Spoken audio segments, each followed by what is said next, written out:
The biggest appeal to live film festivals is that the selections are screened to an audience. Attending filmmakers can use festival screenings as test audiences to gauge how people react to their work and even send it back to the editing room if negative responses are consistent.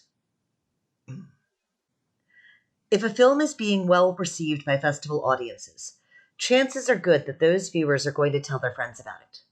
They'll do a search for the title and either find ways to learn more about the movie, or they won't find anything at all outside of the festival screenings.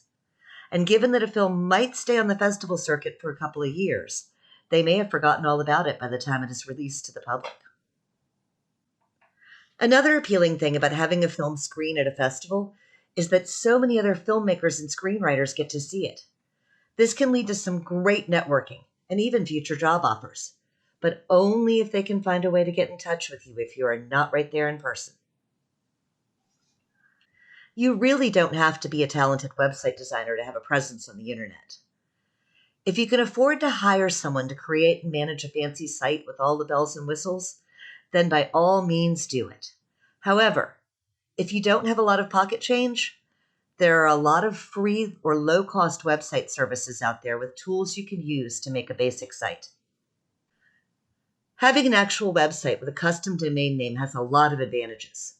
The biggest one being that you have one go-to place to give interested parties all the information they need, including links to your social media, contact information, and where they can go to see your film.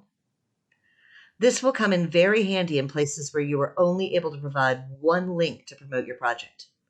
It also makes things easy to just put one website address on your flyers, advertisements, and business cards.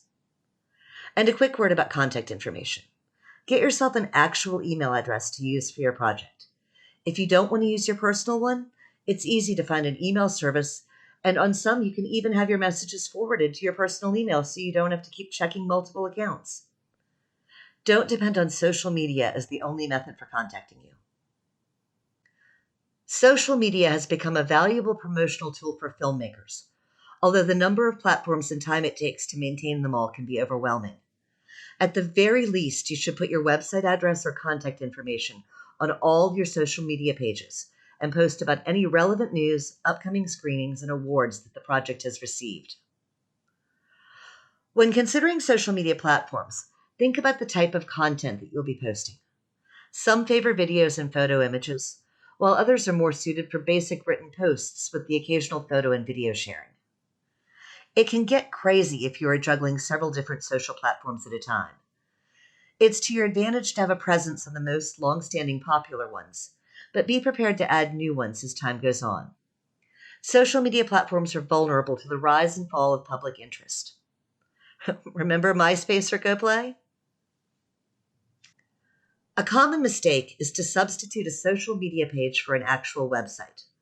While it sounds like a great idea that costs nothing to put into practice, there is a big downside to it. The simple fact is that not everybody in the world uses whichever social media platform that you've decided to use as your home base. Some social media will not even show a visitor your entire page unless they have an account. Chances are pretty good that someone who wanted to learn more about your project is not going to be inclined to open up an account if they don't already have one. There are also many people who avoid social media altogether. That is why you should always have an email address listed as a way to contact you.